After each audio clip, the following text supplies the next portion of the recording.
A great win on Saturday, and missed opportunity on Sunday, and another milestone for the Lightning captain. We're going to recap a busy Bolts weekend on today's episode of Locked On Lightning.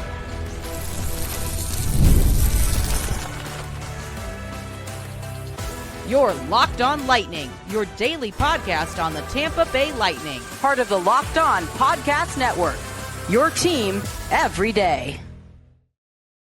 Josh Sperber here, thanking all of you for making Locked On Lightning your first listen every day.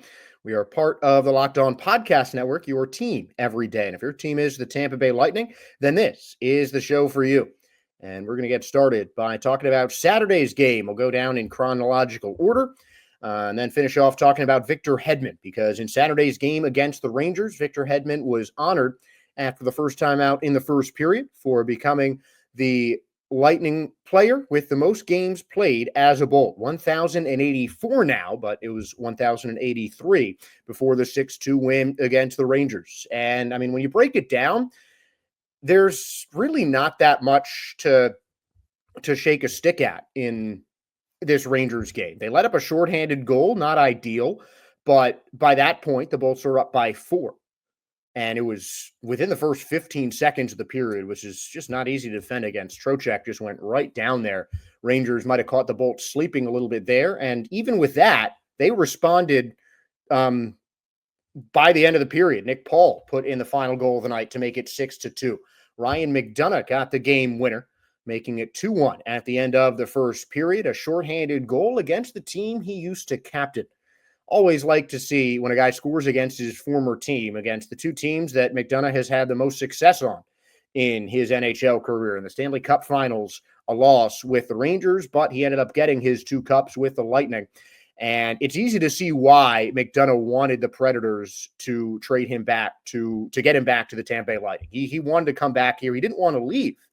It was a salary cap issue that pushed him out a couple of years ago. But McDonagh just fits so well with a Lightning system.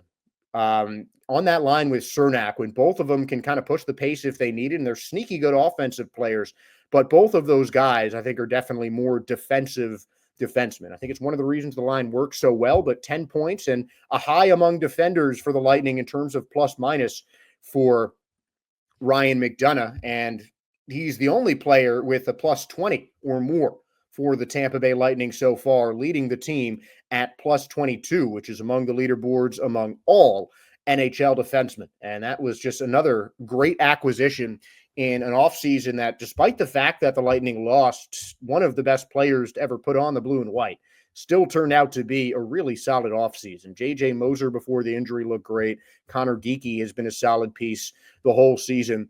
And McDonagh, Gensel have both, fit in really as people expected for two of the better players in the game right now. I mean, McDonagh is a top 4 defenseman on any team, and Jake Gensel is a first liner on any team. And as I'm home in New York this week, the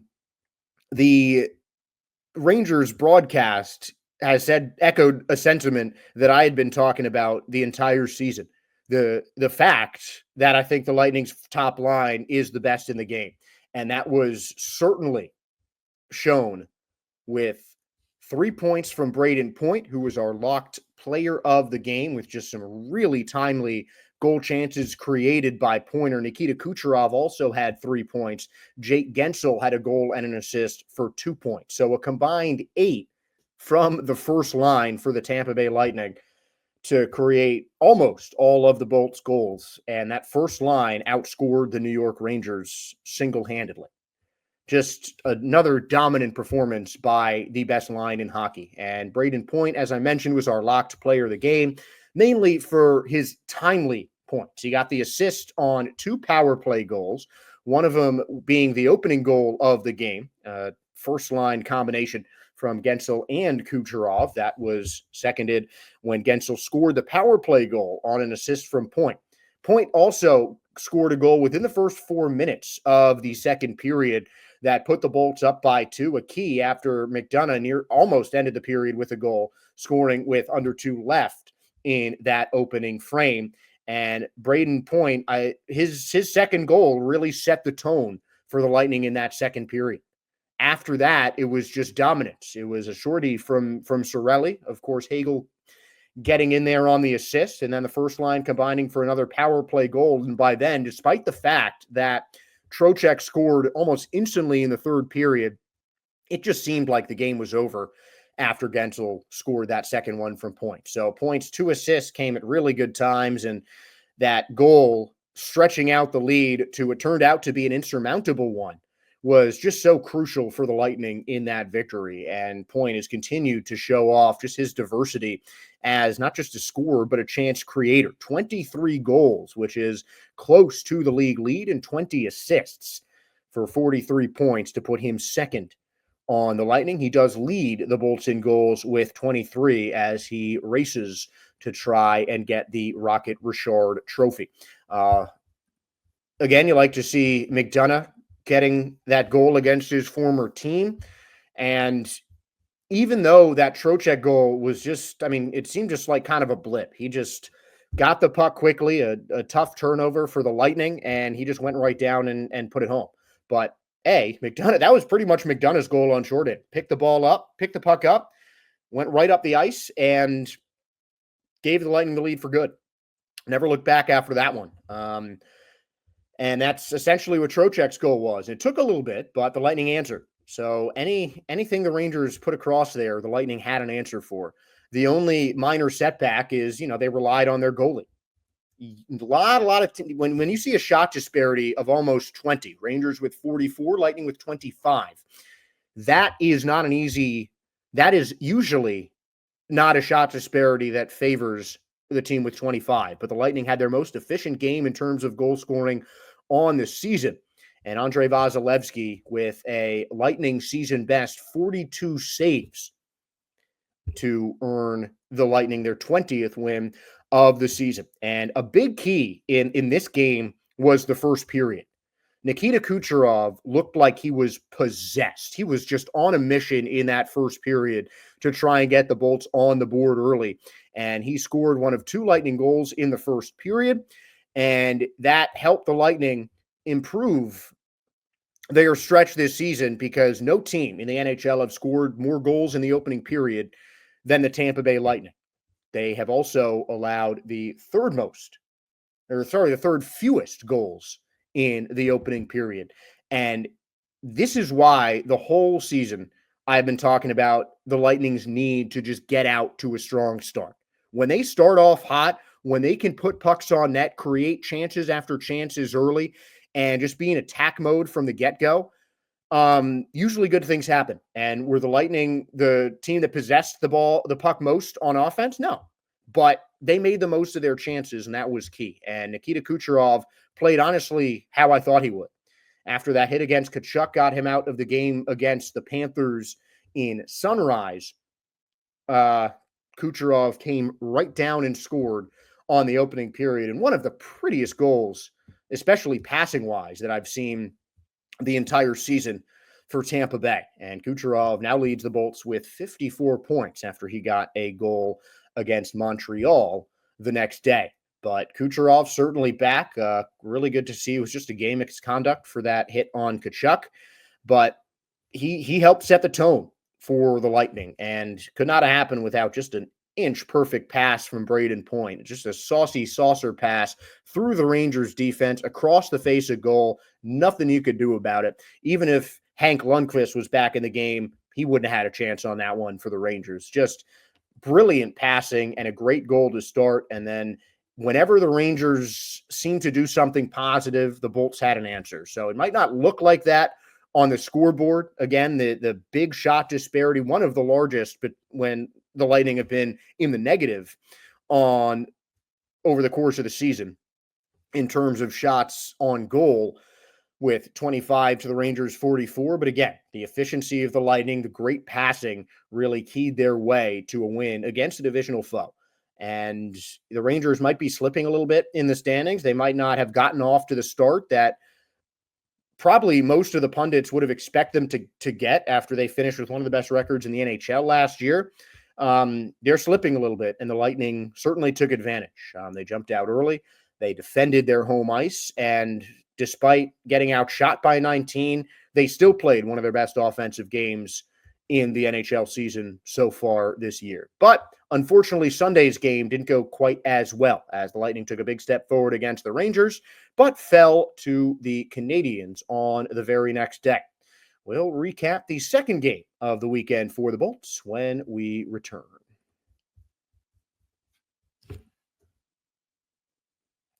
Did Rocket Money help you find any subscriptions you forgot about or that you were paying for twice? That definitely happened to me. I had a few subscriptions that I didn't even realize I was still paying for. And Rocket Money made it so easy to track them all down. It's like having a personal assistant for your finances. Rocket Money is a personal finance app that helps find and cancel your unwanted subscriptions, monitors your spending, and helps lower your bill so you can grow savings. It brings everything together in one place, whether it's subscriptions, your spending habits, or even the goals you want to hit this year financially. Rocket Money has over 5 million users and has saved a total of $500 million in canceled subscription, saving members up to $740 a year when using all of the app's personal premium features. For me, one of the best features is the subscription tracker. I've used it to cancel services that I wasn't using anymore, and I've already saved a ton of money. Plus, with their goals feature, I've been able to keep automatically setting money aside for my future, so no more stressing about budgeting every single month. Cancel your unwanted subscriptions and reach your financial goals faster with Rocket Money. Go to rocketmoney.com/lockedon today. That's rocketmoney.com/lockedon. Make sure to check it out today.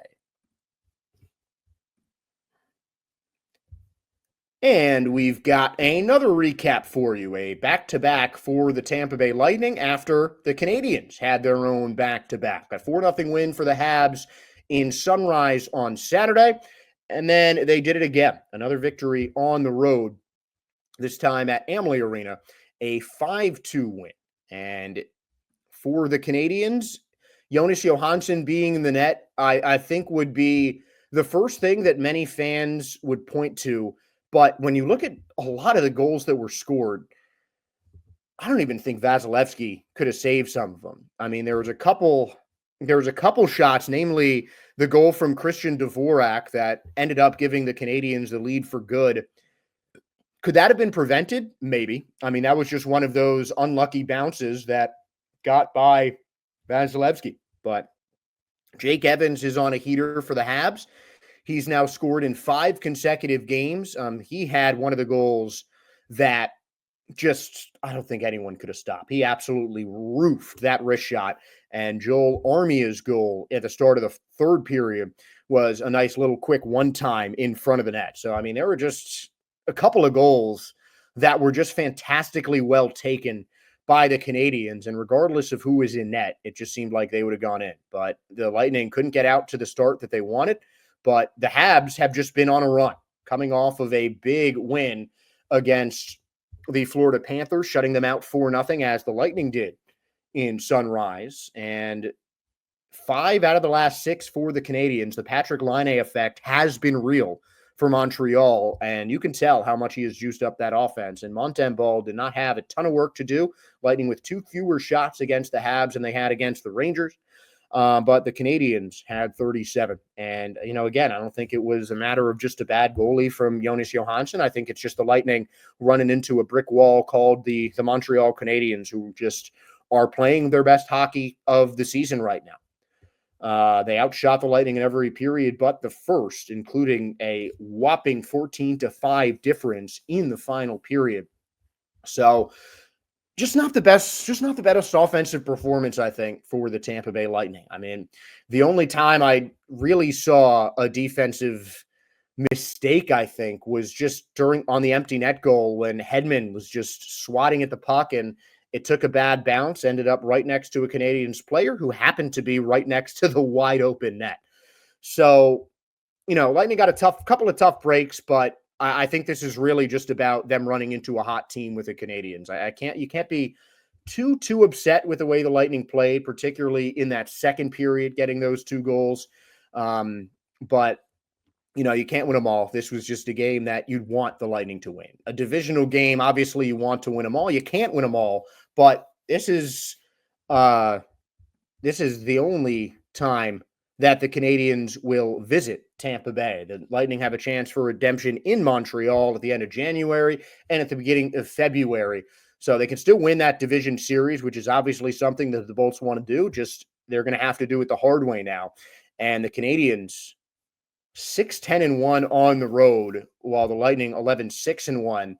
And for a team with among the most home wins, that's just a game that you want to win.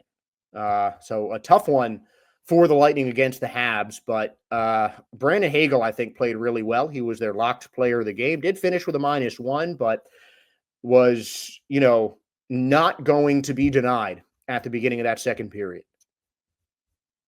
An unassisted goal. He just poked the puck away from Montreal, took the turnover immediately into a net that temporarily tied the game, but towards the end of the period, a tough tip in. Really, I think just I can't say it was a game-ending dagger, but I think the game would have been very different if Christian Dvorak's tip-in just didn't find the back of the net. Just one of those that took a tough bounce and ended up in the net behind Jonas Johansson. It's just rough puck luck on that one. And I think that got to the Lightning's heads a little bit, because when you look at the next two goals that were scored to the goalie in net, those weren't shots that anyone was stopping.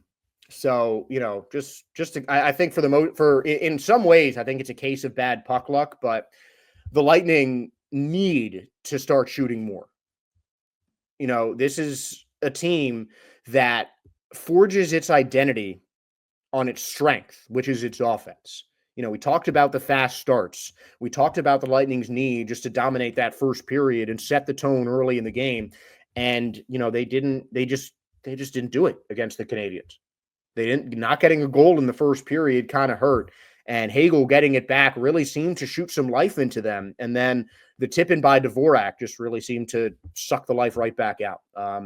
So a frustrating loss for the Lightning, but certainly some positive. Darren Radish had a good game, getting an assist, and him and Ryan McDonough were the only two Lightning players who finished with a positive in terms of plus minus.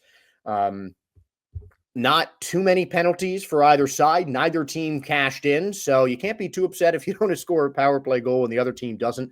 But you want the Lightning. They had 3 power plays, and this is a team that has one of the best power play teams in the entire NHL. On the season, the Bolts are scoring on almost 27% of their power plays, which is the third best in the league to this point. And that's just something that you just need to do. If you get the chances, you got to take advantage of mistakes. And the Canadiens did, the Lightning didn't. And that's really what did in the game. So I'm not going to blame the fact that their backup goalie was in the net. Not going to blame the fact that Jake Gensel didn't end up playing, although he certainly would have been a nice addition to have. It's always tough playing without not just one of your best players, but a guy who has emerged as one of the better offensive players in the entire NHL. He's coming off of a 2-point game, and not to have him against the Canadiens was difficult. Again, I'm thinking, might be wishful thinking, but I am thinking it's for precautionary reasons. The Lightning are certainly a team that is a little bit extra careful back to back. An example: Connor Geekie left the Sunday home game against Florida early. Then on Monday, he was held out for precautionary reasons when they traveled back to Florida. So, and that's not the first instance where that has happened over the course of the season. Nikita Kucherov had a similar instance earlier in the year. I think Anthony Cirelli as well, but Geekie came back, played both games this weekend. So I think Gensel was held out for precautionary reasons, but we'll see on January 2nd, which will end up being our first show of the new year. But the Canadiens are a sneaky hot team right now. 5 of their last 6 games, 37 shots on net. But that is something the Lightning really need to change. 44 shots from the Rangers, 37 shots from the Canadiens on the next night. It's over 80 shots on net in 2 games against the Lightning. You're not going to win both of those 2 games if if you're letting up that many shots and putting up double-digit amount of shots fewer than your opponent, especially the way the Lightning play and the way that they really, base their mentality and the way that they play their game. But the next segment, we'll talk a little bit more about the Lightning defense, mainly Victor Hedman, as we ask the question following his record-setting 1,083rd game for the Lightning. That record has since been up by one, and obviously will keep increasing as he'll likely finish the end of the season to become the first Lightning player who has played 1,100 games for the team. And that begs the question, after another milestone for the captain, is he the best player to ever put on a Lightning jersey?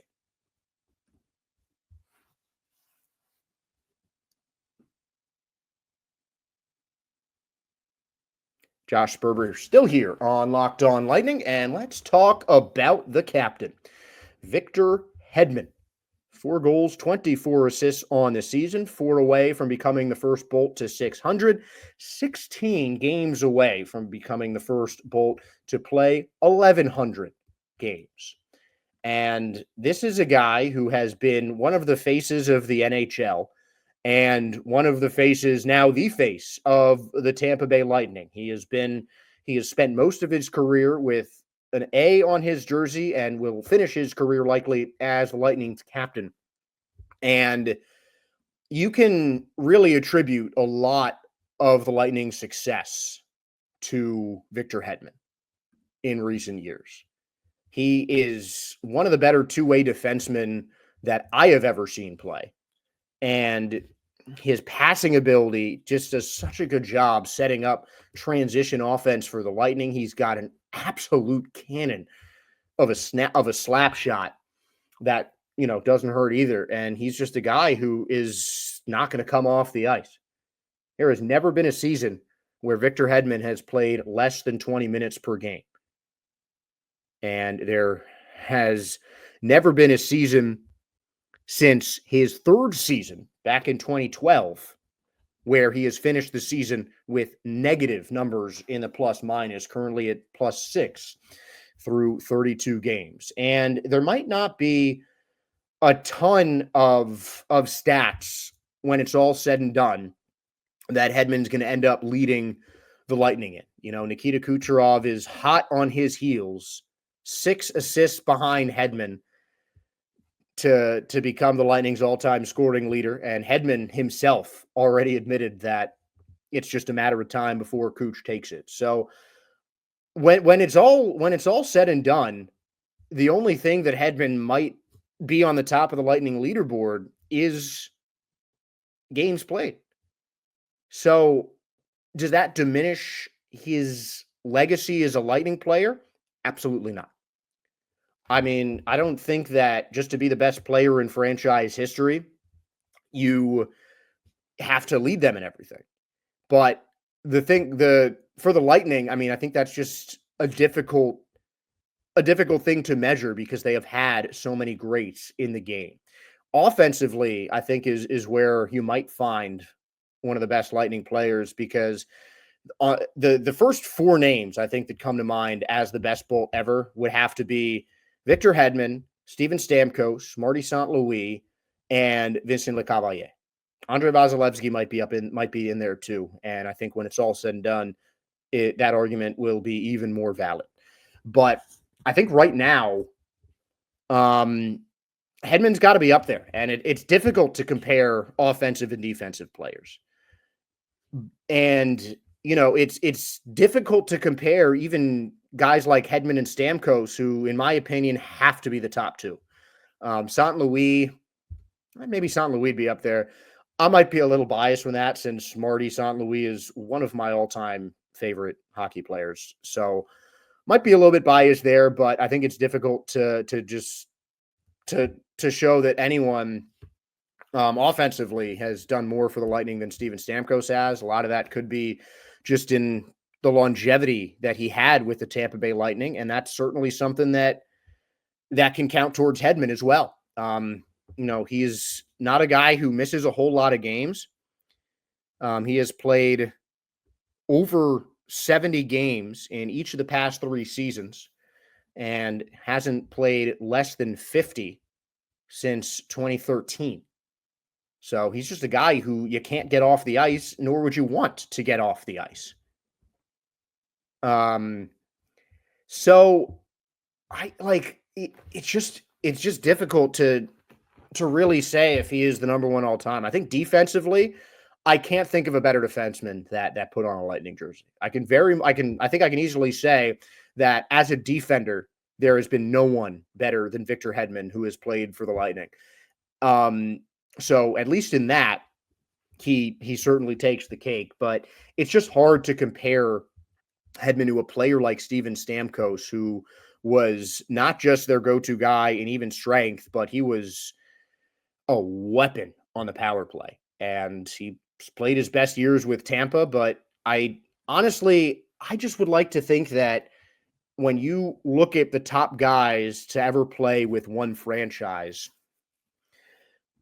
with some exceptions, because Wayne Gretzky played for multiple teams, and I think you'd be hard pressed to find, anyone with a better career, regardless of how short his might have been with a given team, than Gretzky. So, I mean, that's just an easy way to say he's probably the best player to play for the Oilers, Rangers, Kings.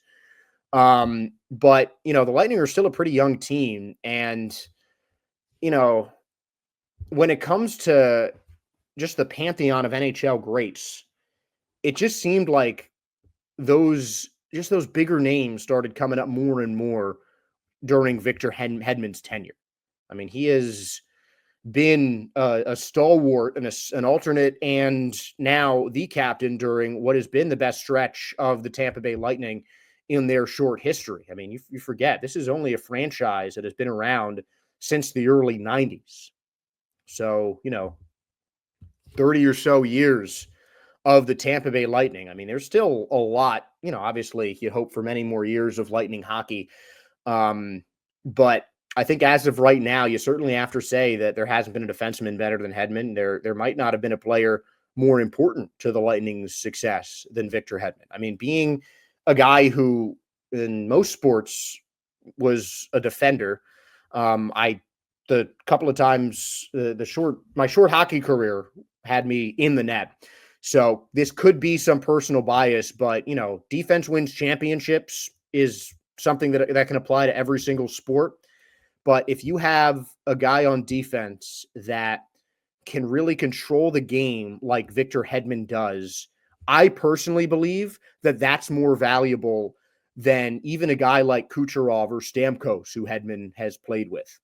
I think that is something that's hard to replace and hard to beat in terms of more valuable to a team. And I think that's overshadowed by the simple fact that the point of any sport is to put the puck in the net or the ball in the goal or whatever. But, offense gets a lot more of the love, I think, than defense does. And Victor Hedman has certainly put in the work on offense. In these 1,000 games, he has 756 career points and has been one of the highest scoring defensemen in the NHL almost every year, particularly when it comes to assists. With the possible exception of Cole McCarr, I don't think you'll find a better passing defenseman in the entire NHL than Victor Hedman. I mean, he just sets up transition so smoothly and just so easily, it seems.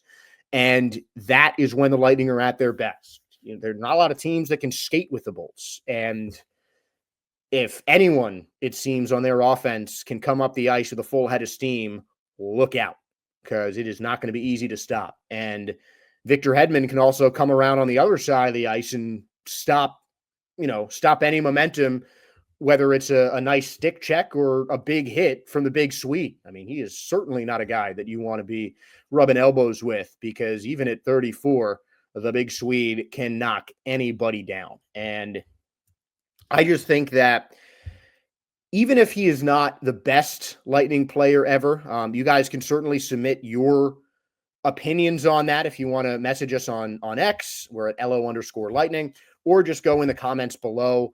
I want to hear what you guys think, but to me, I don't think there has been a more valuable player to the Tampa Bay Lightning team than Victor Hedman. I think he has just been a key piece, a stalwart, a standout, just all the superlatives you can throw at him for such a successful stretch of the Lightning's tenure in the NHL.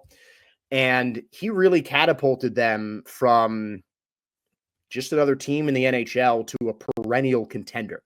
And I think Victor Hedman's play on both sides of the puck has been a big reason that the Lightning are now one of the most respected teams in hockey, and always a team that is going to be there after the regular season ends and going to be pushing for the Stanley Cup. That is now no longer a goal, but an expectation for the Lightning. And I think the leadership and the play of Victor Hedman has been instrumental to this Lightning success. And to me, I think he might not be the best player individually to ever wear the Lightning jersey, but to me, he has been the most valuable player to the Tampa Bay Lightning.